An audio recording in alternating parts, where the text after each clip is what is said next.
Conservative new media viewers, J-Lin fans around the world, what's up? It's me, PFA Paul F. Villarreal, the NBA expert. We're here to discuss Brooklyn's 105-96 defeat tonight to the Dallas Mavericks in Dallas, Texas. Nets fall to 11-53 on the season. Dallas improves to 28-36, including 20-14 at home. Dallas is 12-6 in their last 18 games, and as we talked about at the end of the last game video, Dallas is now making a very serious push for the playoffs in the West. And so Dallas was terrible earlier in the season, but they're much different than that now. This is a much better team than they were earlier in the year. They're healthier. They've got good players. They brought in Yogi Ferrell, of course, the former Net, and they're only like a game and a half, 2 games out of a playoff spot in the West. This was a tough task, and I'm going to say something that's probably going to be surprising to some people. Even I know it was surprising to people on Twitter that I said it, and a lot of people are upset tonight, but I'm not upset. I'm actually relatively happy with what happened tonight. Dallas, what happened in the game was Dallas just outplayed the Nets in the fourth quarter. The Nets lost by 9 points in this game, and they were outscored by 8 points in the fourth quarter, which means Brooklyn was only down 1 point heading into the fourth quarter. And then Dallas blitzed them in the fourth. And what happened was Dallas has a terrific head coach in Rick Carlisle. He's one of the top 5 coaches in the NBA without any question. And they have excellent skill guys and really good shooters. Guys like Dirk Nowitzki, guys like Seth Curry, other guys that can hit shots when they need them. I mean, Yogi was 3 of 5 from 3 tonight himself. And Dallas is very precise on offense. They know what they want to do, where they want to be on the floor, and how they're going to execute. And they were able to put several runs on the Nets tonight, including in the fourth, where they just started bombing 3-pointers. And the sets were great. The guys executed, and they have the skill and the shooting to do it. And what you saw tonight was a more veteran, including a veteran coach team, just take it to a different level in the fourth quarter. And the Nets weren't able to do the same thing. Now, that being said, Brooklyn played pretty darn well tonight. They didn't play poorly in this game. They played well. And I say that because they had 23 assists and only 12 turnovers. That's almost a 2-to-1 ratio. That is, I mean, for the Nets, that's really good. And here's a comparison. Dallas tonight had 16 assists and 15 turnovers. So even though they won and they looked dominant, they were only 1-to-1 in that. Now, I'm not saying assist-to-turnover ratio is the only thing that matters, because it's not. But what I am trying to tell you is the Nets didn't play badly in this game. There's a couple things that the Nets have issues with. One, a lot of times they play small ball, particularly with their bench unit. They kind of go small in the front court, and so a lot of times they get out-rebounded. And they were significantly out-rebounded tonight. Also, Brook Lopez, despite his size, is not a great rebounder. So the Nets have issues with rebounding. They have issues with defense. We know that. They need to continue to improve on the defensive side of the ball. And another thing, and the third and final thing, is there's a bit of a skill deficit or a talent deficit on the Nets. And what I mean by that is, you don't necessarily have great shooters. You don't have guys with high skill level in terms of making plays and scoring. And that a good amount of that has to do with the Nets being so young. You've got rookies, and you have guys that are like D-League guys like Dinwiddie and Kilpatrick, who they haven't been in the league long enough. They haven't had enough time to build up their skill level. They need to work on their shooting. They need to work on their ball handling. They need to work on their moves. So the Nets now, as compared with earlier in the season, have a much better athletic roster The roster fits better and it's more talented in terms of athleticism, but they don't have enough skill yet. And that's one of the main reasons why Dallas beat them tonight. Dallas had more skill and they were more precise in terms of what they wanted to do on offense. They executed better. But the Nets did not play badly. They just didn't rebound enough. They didn't shoot well enough. And those were the two main things. And Dallas just, it's like Nets played at out of a 1 to 5 the highest level. Nets were at like a 3, but in the fourth quarter, Dallas went up to a 5. But it's not like the Nets were at a 1 level and Dallas was only at a 2 level. Dallas went all the way up to the top. And the Nets just couldn't hang with that. Still, the Nets played hard. They played smart. They didn't turn the ball over a lot. They simply missed shots. And they didn't run and execute the offense as well as they could have. And that makes sense with a bunch of young guys, a rookie coach, and a bunch of guys who have never played together before. I mean, this roster is almost entirely new. This is going to happen. And it's okay that it happened. The good thing is the Nets played well for almost the entire game. They just couldn't keep up with the firepower of Dallas down the stretch of this game. So I'm happy because the Nets competed hard. They were in this game. They absolutely had a chance to win this game. And the way that Dallas beat them is something that Brooklyn should learn from. The other thing I'm really happy about is Isaiah Whitehead.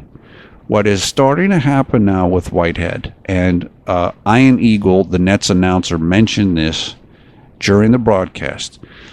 I think the Nets are starting to figure out that Isaiah Whitehead can be a combo guard, meaning he can be both a point guard and a shooting guard. And in particular with him being able to play shooting guard. Now remember, he came in as a point guard from college. He can score. Like, he can score pretty darn well. Better than I realized he could, and my guess is better than the Nets realized that he could. This team needs scorers. One of the reasons why Brooklyn lost tonight was they didn't have Brook Lopez. They missed Brook's scoring. They just didn't have enough scoring tonight. They only scored 96 points. That's not enough. I mean, they played okay defense. Not great, but okay. But they just didn't score enough points. If Whitehead can become a serious scorer, in addition to he's able to make plays, that's a big find for the Nets in the draft. That's really big. I mean, you could have the Nets hitting a home run in this draft with Whitehead and LeVert. Both of them could be darn good NBA players. I'm almost sure LeVert's going to be, and now Whitehead's looking like it. So this, as I said, I can't be down about tonight. There's too many positives that are going on. The Nets just need more talent, more skill, and more development. And development only comes through time.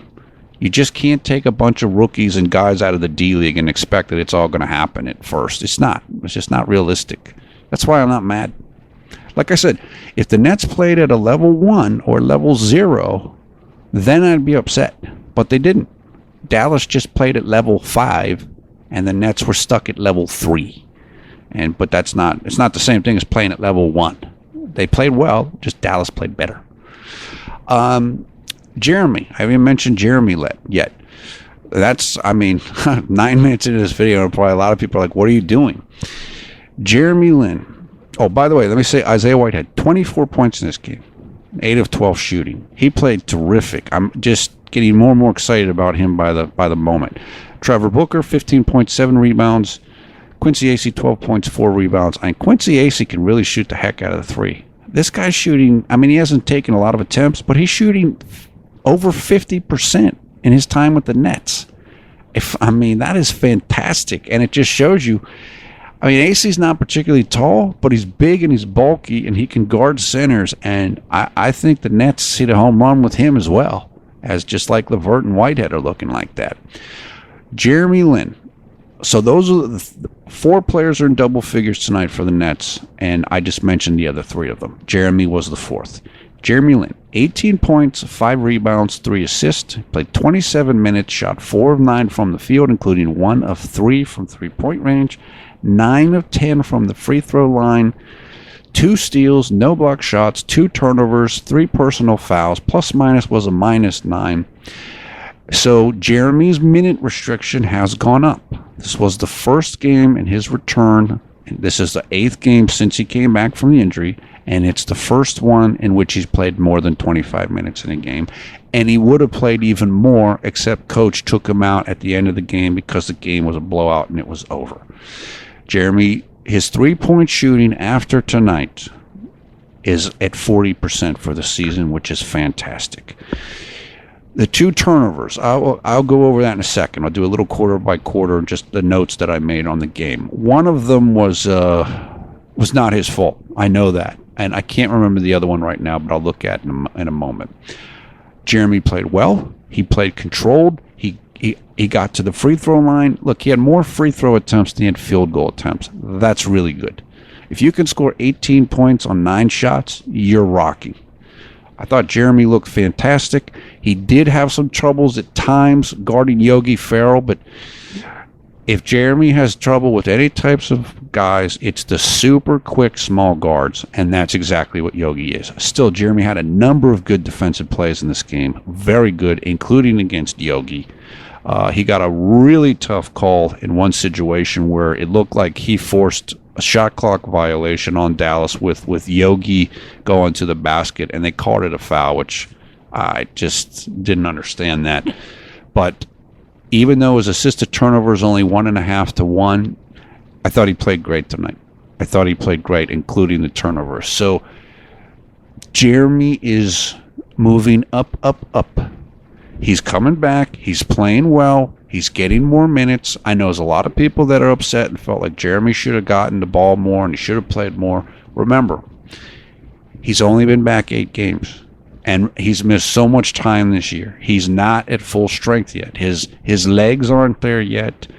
The flow isn't there yet. Basketball is a tremendous amount about flow and rhythm. It takes time to get that for yourself as an individual player and to get that in sync with the rest of the team. He's still working on that, but honestly, I thought he looked tremendous tonight, and he's getting more and more aggressive. He's starting to look for his offense more early in games. Now, some of that probably had to do with Brook not playing tonight.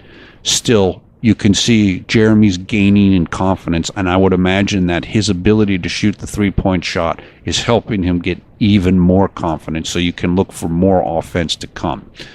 Now, go over my notes really quickly. Brook sat out this game, as did Joe Harris, who is still out with the concussion protocol situation and a hurt shoulder, which he hurt both of those things on the same play when he fell really hard in a game a couple games ago. Hopefully Joe will be back soon. Also of note on Joe Harris, apparently I read something, and apparently Coach Atkinson told Joe Harris sometime, maybe at the start of the year, that he wants Joe Harris to be the Kyle Korver of the Nets. That means we want you to be the designated shooter, and we want you to score the ball. And so that's a big compliment to anybody. Kyle Korver is one of the best three-point shooters and one of the best shooters in the history of the NBA. So I thought, as you guys know, I think Joe Harris has played great this year. That'll give him confidence, and obviously the Nets want to keep him around.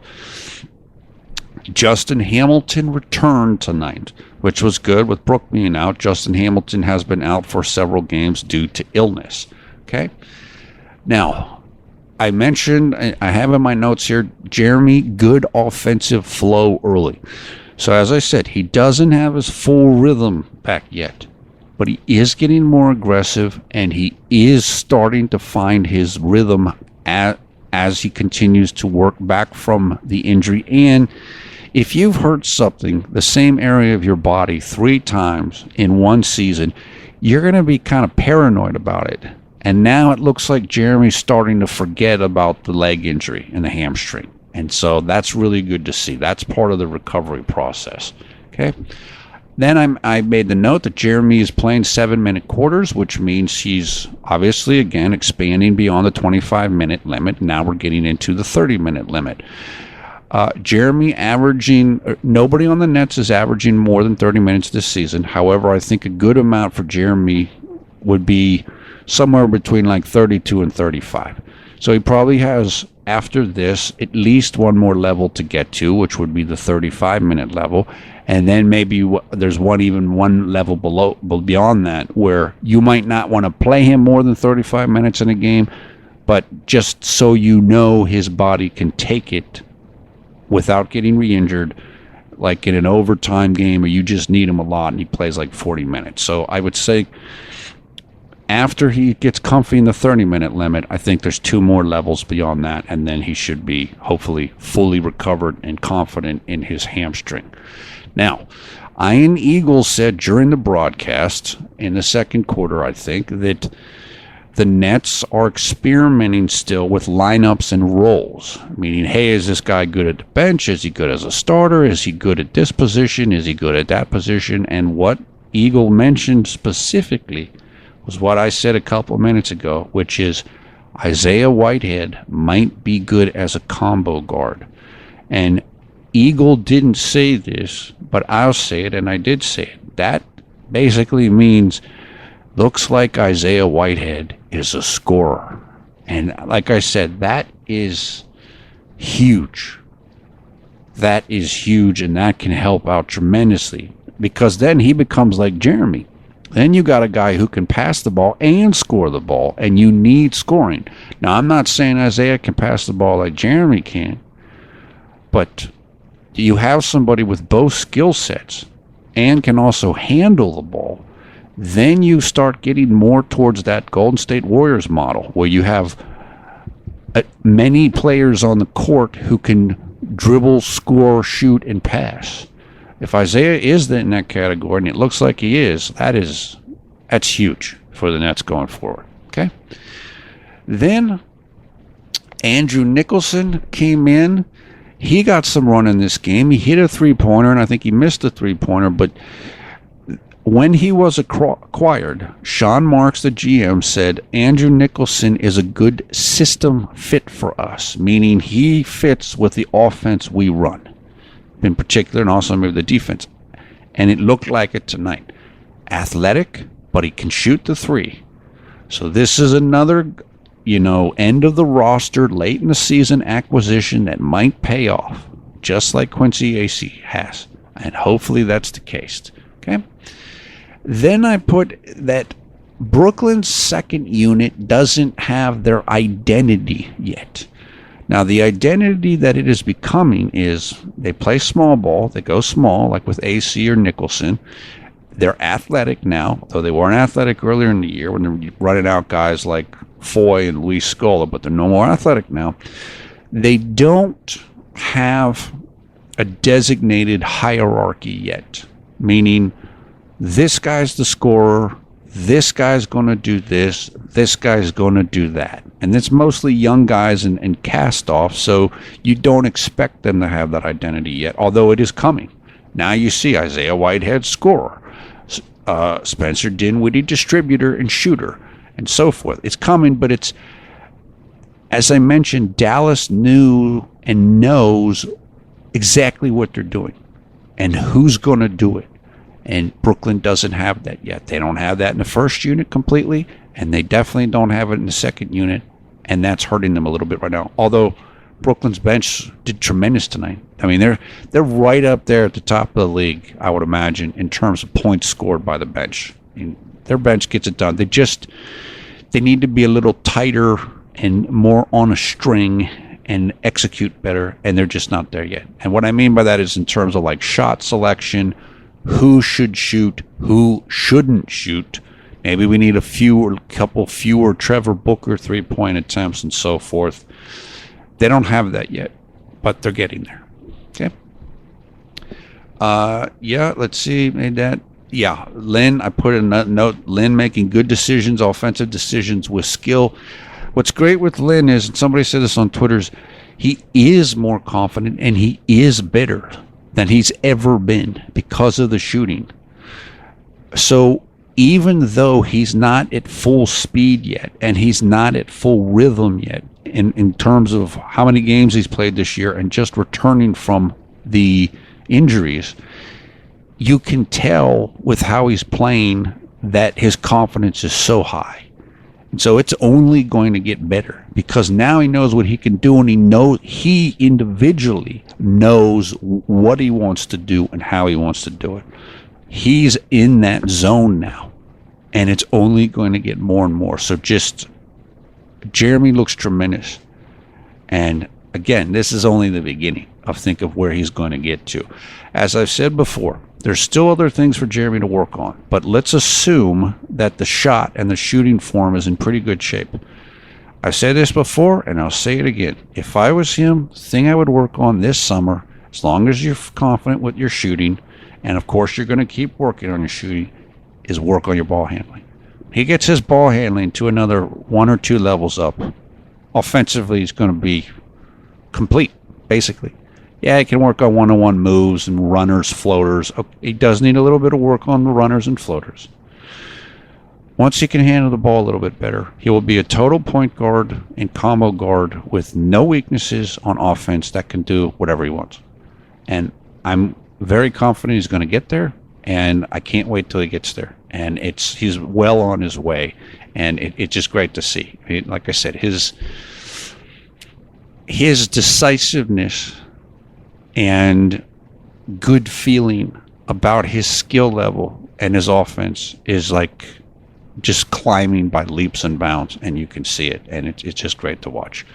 Okay, now I put that Yogi Ferrell giving Jeremy problems on defense. Not a surprise. Again, the super quick guards. Remember, Jeremy's a big guard. He's 6'3". Most of the point guards are not that big. Just to give you an idea, and I'm talking about 6'3" barefoot. Most point guards in the league are shorter than that. I'll give you an example. Kyrie Irving, he's about 6'1.5" in his bare feet. Darren Williams, 6'1.5" in his bare feet. Yogi Ferrell's probably like 5'11". It's harder to guard smaller players. I don't care who you are. And with the defensive rules in the NBA the way that they are for perimeter players, it's really difficult to guard them. So Jeremy's doing fine. Just remember, he is kind of a combo guard. He's big for a point guard. Most guys don't have that type of size at that position. So now, somebody on the team, and this was mentioned by Ian Eagle or Sarah Kustok, and I didn't hear who said it, but they were talking to somebody on the team. I don't know if it was a coach, I don't know if it was a player, but essentially what the interaction was, hey, you guys look a lot better recently. You look a lot better since the All-Star game or whatever. And then that individual from the Nets said, well, yeah, because Jeremy's back. So, as we all know, not only is Jeremy coming back so important because he's a good player, but he completes the Nets. They needed more playmaking and ball handling, and that's what Jeremy does. So now you're seeing more of a total team, and you throw in the additions of Quincy Acee and Andrew Nicholson, KJ McDaniels, who are, kind of the end of the bench. Now you have a total team. You have roster spot depth. It's just getting better and better. Okay? Let's see more about Lin's defense. It's just, look, Jeremy's biggest challenge on defense is the initial penetration of the opposing guard. In other words, if he has a weakness, it is letting the guard get by him on the first move. But then Jeremy is incredible on help defense and on recovery defense. So the guard might get by him, and then Jeremy tracks him down and will block the shot or change the shot or steal a pass or whatever.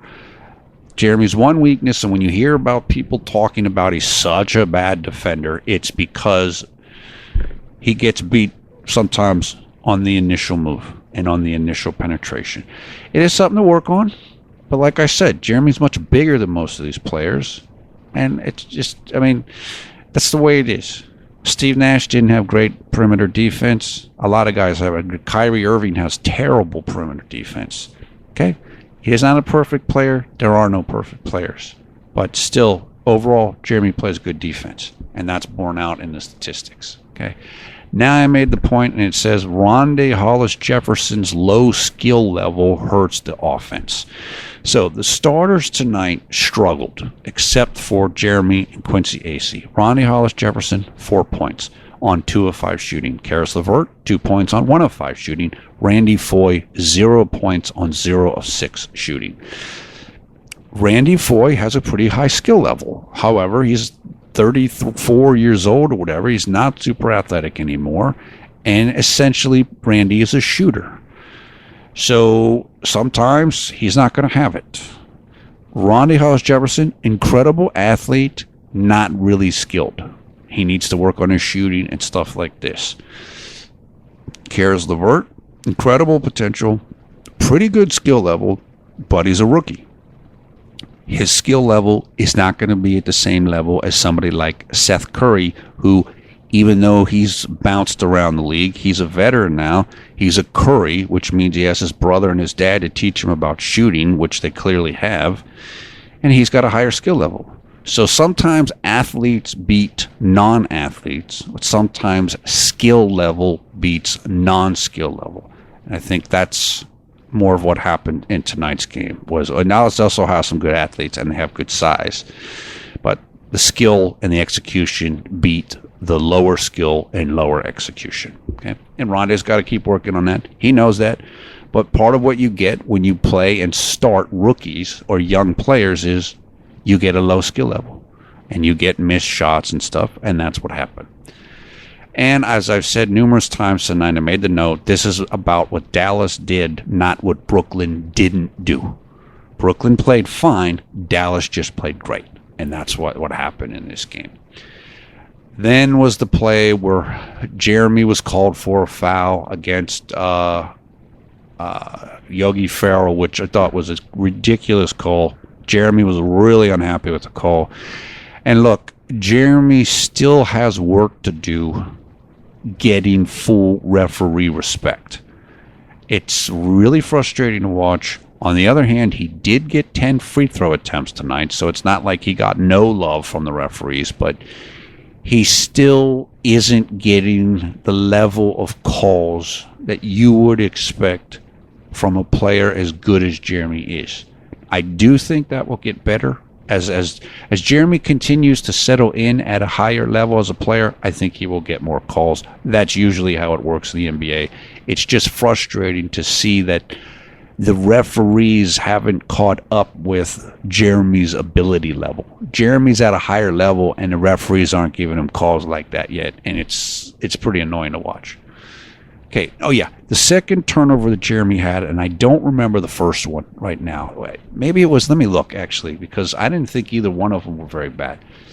Yeah, the first turnover was in the second quarter. Jeremy drove left against Yogi Ferrell, and I think the ball was like stripped out of his hand and like hit him, like one of those things where the ball stripped and it hits you in the knee and it goes out of bounds. So it was an aggressive turnover. It wasn't like a bad pass or anything. It was just, okay, he went for the drive, went for the score, and it was, it was a bang play. But that's, if you want a turnover, that's what you want. You want it on an aggressive play, not on a silly pass. That was nothing. The second turnover Jeremy had, late in the game, he drove to the basket, drew two defenders to him, and then he dropped the ball off Quincy Acey. It was a great pass, but Quincy Acey wasn't ready for it. And we've seen this happen with Jeremy's teammates before, where they have to get used to his level of passing. And so you get turnovers because guys just don't expect he's going to be able to make certain passes. And in fact, after the play, immediately after the play, there was a timeout on the floor, and you could see Quincy Acey go to Jeremy and shake his hand like, yeah, that was my fault. I didn't expect the pass. So Jeremy had 2 turnovers, but he really only had 1 turnover, and it was a good turnover. So, I mean, there's really almost nothing to say on that. And that's pretty much it. Look, those are my notes for the game. Just a quick little what I most was drawn to in this game. I liked the way Jeremy played. I thought Jeremy played great. I liked the way the Nets played. They just were outskilled. They were missing Brook, and they were out-executed. and it's going to happen. Dallas was a desperate team that wants to make the playoffs with a championship level coach and veteran skilled players. And when this turned into a contest of wills in the fourth quarter, Dallas got the upper hand, even though the Nets never gave up and they played hard and they played pretty darn well. It just got beat by a better effort tonight from the Dallas Mavericks. So that's pretty much all I have to say about this game. So let's start looking ahead to the next game. Like I said, I'm as I've said after every game since right around the All-Star break, I'm having fun with these games. I like these games. I know Tommy said it on Twitter, one of our Twitter friends. These games are fun to watch because now the Nets are a complete team. You don't have guys that are just so completely untalented and guys that don't fit in certain positions. You have a good depth in each position. Guys are starting to learn their roles. Guys are athletic enough to compete.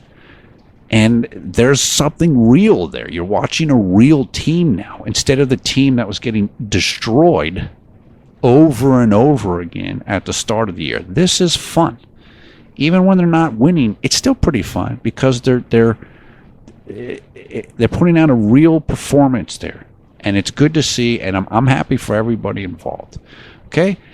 Next game coming up will take place 2 days from now, Sunday, March 12th, here in the United States at 6 p.m. Eastern Time. It is another battle of the boroughs against the New York Knicks. Now, the New York Knicks are not a great team, as we know. They are not in the playoff picture. They are 13 games under 500. I would imagine that the Knicks are going to be favored. One warning for this game, because I think based on everything, and hopefully Brook can play, I would say that Brooklyn has a terrific chance to win that game. However, the Nets tonight just completed an 8-game road trip, and one of the axioms of the NBA is be careful of the first home game after a long road trip, because what ends up happening is you usually get low energy from the home team, and that's because the guys are exhausted from all the travel and everything, and they just need a game to get their energy back. Now, the Nets are young and they're deep. Maybe that won't affect them. Maybe maybe their energy level will be good. They should be fired up. It's a crosstown rival, and you have a good chance to get a win. And this team now, the Nets, know they can win. They're hungry for wins. And so hopefully they'll be able to come out and be where they want to be in that game. Like I said, if Brook plays, I feel very good about things, except with that little caveat about the first game after a long road trip. Other than that, yeah, Brooklyn can beat the Knicks. I really believe that, and especially with the way that they're playing and performing at this time. Okay, that's it for tonight. I hope you're having a great night, a great day, wherever you're around the world when you watch this video. Take care. We will see you again in less than 48 hours after the Brooklyn Nets finally get home again and host the New York Knicks from Barclays Center Sunday, March 12th, 6 p.m. Eastern.